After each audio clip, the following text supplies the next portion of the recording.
Let's say that you believe that we are mutually responsible for the conditions of justice and injustice in our society. And let's say you also believe that how we communicate, how we interact and share our lives is an important part of how justice and injustice get made.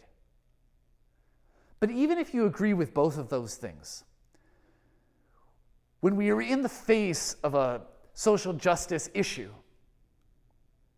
oftentimes we freeze. Fear and anxiety happen in the pursuit of justice all of the time. Let's say you're in an advocacy event and you know the things that you think and feel, but suddenly you're standing in front of a wide range of people and there are more people in the room that you've ever in your life spoke to before, and you are afraid. Or let's say that you're speaking to a person in power, and that person has the ability to make choices that have real material consequences on a broad variety of people who are vulnerable and face injustice. What do you say to that person? How is it that you persuade them? How do you make the good come to pass? Or maybe you are in a crisis situation and things are melting down and they're looking pretty bad and it looks like they're going to get worse. And you're thinking, what should I do? What's my role in this? What am I supposed to say? It turns out that there's a reason we face anxiety and fear in the face of social change. And it's because change itself produces anxiety, and that anxiety produces fear. And so when we're talking about the pursuit of justice, necessarily we're talking about facing uncertain and therefore fear-inducing realities. And so overcoming fear or understanding how to act in the face of fear then becomes an important skill for people pursuing justice. Now, it turns out that this phenomenon is well studied in communication, and we call it communication apprehension, which is a way of saying how people experience fear and anxiety in the face of communication situations. Now, we have fancy terms for how to overcome communication apprehension: systematic desensitization, cognitive restructuring, affective restructuring, and skill acquisition. But those are fancy ways of saying doing something until you become comfortable with it, thinking differently so that you can act, feeling differently so you can act, and getting skills so that you can act. So let's take them one at a time. Systematic desensitization. It turns out that in order to do things, you first have to do them. And I realize that's an obnoxious tautology, but there's a way that it's true. We are not born being able to do most of the things that we do daily. It is through repetition, through the systematic enactment of those things, that they become normal. So when I first went on outreach to people without homes, I was a wreck. I was super afraid. I was like, should I bring my wallet? Should I bring my keys? Should I bring my phone? What should I say? I've got to be on the lookout all of the time. Maybe I'm going to get hurt. Maybe someone who's going with me is going to get hurt. I was kind of a nervous wreck. When I go on an outreach today, having done it for many years, many times through the course of those years, it's not to say that I never experience fear, but I have more realistic fears. Fears about the actual bad things that are going to happen. No, I probably don't need to leave my keys at home. I'm not going to get mugged, but I do need to pay attention to what's going on. Sometimes there are things that are unrelated to the thing that you're afraid of. Very often the thing that's dangerous when you're on outreach are people who are driving cars as opposed to the people who are living in the streets. But by doing something over and over again, you become more comfortable in doing it. Because it turns out our ability to have courage is really a habit of virtue. And through the systematic reenactment of something, we become more capable of action. Now, not all repetition is good. Sometimes you can re-traumatize yourself, and doing something over and over again doesn't necessarily lead you to being able to act. So in light of that, I have two recommendations. One is to work with people who know what they're doing. Seek out experts and work alongside them and watch their habits and watch the things that they regularly engage in and try to absorb their good behaviors. The other thing that I recommend is reflection. So when you're working in social justice issues, oftentimes it's really complicated, it's painful, there's difficulties and questions and concerns, and you can go out and expose yourself to those things, but if you don't have a habit of reflection, oftentimes that can build up ways of thinking and feeling that are ultimately disabling as opposed to enabling. So that brings us to the second strategy, which is cognitive restructuring. It turns out that we're the kinds of creatures that are very much influenced by the way we think about the world. Our identity, who we think we are, what we think our role is in society, what we think our purpose is, why we were put on this earth, what the function of my body is, who it exists to be with and for, my politics and what I think about how society should be connected.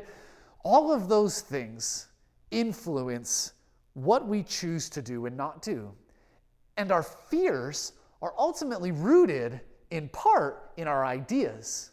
Something is fearful to us because it threatens a thing that we think is normal very often. And what we think is normal is based on identity and purpose and politics. So a term that gets thrown around in social justice contexts very often is solidarity. Solidarity is basically a process of identification wherein we think about who it is that we are and connect that through some process to the life and joys and suffering of others. And that by engaging in solidarity, we change the way that we think about who it is that we are in a way that enables us to act. Another line of thinking about cognitive restructuring that I find really helpful is along the lines of responsibility. So who is and isn't responsible for a situation is very often the predicator of the person who acts. When a crisis happens, we often look around and say, okay, well, who's the person who's most trained and has the job to solve this problem? Because they're the one who's responsible. And it is that desire for the person more responsible to come solve a problem that's responsible itself. That function creates the bystander effect, creates people standing and just watching because it's a deferral of responsibility. So there are two constructs I find very helpful for motivating me to act. One of them is citizen.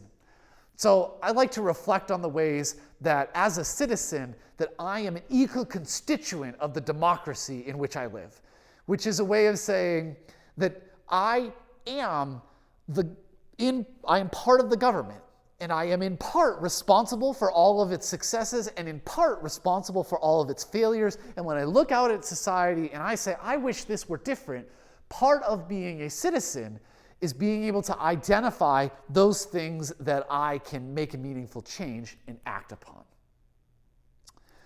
Another line of thinking that I often engage in is not citizen, which is this sort of broader or political, but a more local construct, which is just the idea of neighbor.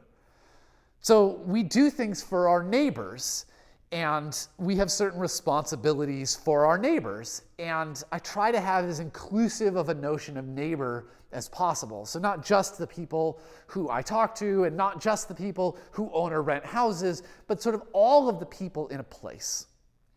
And that we all have some shared stake in each other's lives, and by that have some vestment of responsibility in each other's lives. One of my favorite thinkers who writes about responsibility is named Levinas. And Levinas says, we are responsible for the responsibility of others. And I find this is really productive because often the conversation responsibility goes like this. Whose ultimate responsibility is it? Okay, it's their job. Because if it's their responsibility, then it's not mine. It's kind of like a zero-sum game of responsibility. But it turns out that there's a more nuanced way of thinking about it, which is to say that even if it is your responsibility, that I am in part responsible for your ability to respond to that situation. And so even though you're the one who's going to act, I have a vested interest in your ability to do that action. And by thinking of myself as a citizen or as a neighbor, I can intervene in those spaces of responsibilities in ways that draws us to action. But ethics is not just a conceptual enterprise. It also involves a set of emotions. So while restructuring your cognitions is part of the game, the other strategy is affective restructuring, or feeling differently about a situation. So yes, I can be responsible for another person, but I can also try to foster love that I have for that person. And love is a very motivating thing. We're very motivated to do things for people that we love. And so if you look out at someone and you can feel love for them, you can move yourself to action. So it turns out that fostering love, you can find in all kinds of traditions, both religious and secular. One of the ways of framing it is the notion of agape, which is this idea that regardless of my familiarity with you, that I love you by the nature of the thing that you are. And that my heart breaks for the things that hurt you because of who and what you are. Love is not the only motivating emotion. Fostering peace in ourselves works, but you can also go to, some kind of rougher or more difficult emotions. Rage moves us to action, so being angry on behalf of the other, and being able to suffer with other people, having compassion, seeing the suffering of another, and drawing that suffering into ourselves can be tremendously motivating, because as it twists our emotions and starts to break our heart, it starts to move our body too. So it turns out that there's a strategy for allowing emotions to echo into our bodies and our lives, and that is empathy. Empathy is the window through which human emotions can walk. Now there's mirroring empathy, where I kind of take on the emotion, the felt experience of the other. And there's also perspective-taking emotion, which is a little bit more conceptual, but where I try to imagine the life and experience of the other. So it can be more visceral, it can be more imaginative, but either way, we can create emotional experiences in ourselves that help drive us to action. And while more emotions doesn't have to remove fear from the equation, we can continue to be afraid of a particular situation. But empathy and feeling differently can broaden our emotional experience so that we have a more productive set of emotions about a particular situation. The last strategy is perhaps my favorite, and it is skill acquisition. So the extended parallel processing model argues that fear doesn't always motivate us to action. When we feel fear, but we don't feel like there's an effective response, that is when we freeze. But when we feel fear, but we know that there's an effective response, and we know that we can engage in that response, then we act. So the best indicator of whether or not we act in a particular situation is often how much we know about how to act in that situation. It turns out learning how to do things is one of the best ways to do them. So I recommend, make a list of the social justice context that you're going to find yourself. Make a list of your commitments in the world, the things that you feel like you can act in. And then ask, what are the skills that I would need, and list them, in order to act given that situation. And then once you have that list, you learn them. Because it turns out that we can act in the face of fear when we feel more skilled, when we feel more able to act. But learning skills has the kicker that it will make us more successful. So not only are we more able to motivate ourselves, but the outcome of our actions is also more likely to be a success. One of the most beautiful things about being human is that we have the capacity to shape our abilities. And that over time, if we think strategically about what must be done, we can learn how to do it, such that when the situation arises, we are the people who we need to be in order to do what must be done. Now, I offer these as a way of overcoming fear, but I feel that I should make this caveat. I don't think that we should always overcome our fears. I don't think that we should always act. Sometimes your fear is the most reasonable, rational, and ethical informant of your action.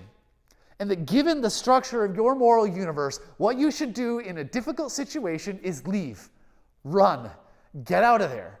because there are other things that you should be doing. It's also sometimes the case that we shouldn't act because action is problematic, that we will somehow mess things up worse by getting involved, and that by forcing our bodies or our voices into a situation reinforces unjust power dynamics, maybe in the short term, maybe in the long term, and that fear that you have of, oh, maybe I shouldn't say anything, that's right, maybe you shouldn't, and that silence and inaction is the most just thing that you can do. So, I am not an advocate for always overcoming our fear. Listen to your fear and think, is that fearful voice the one that makes the most sense in this situation? That being said, I believe that as a society, we also must be willing to fail. And so even though we may face difficulties and those difficulties may lead to negative outcomes, that we bear a collective responsibility to try. Because anything worth doing well is worth failing at in the process of becoming good at. And I promise you that you will find when situations unfold in front of each other and suddenly you're interacting with a vulnerable person whose vulnerability is created by systematic inequity, or you're standing in front of a crowd of people and you have the opportunity to make voice that which must be said, or you have the opportunity to speak to power, and for one moment they are listening, that you will feel stupid. You will feel like you are not the right person to be there, that you will feel like everything is on the precipice of going awry.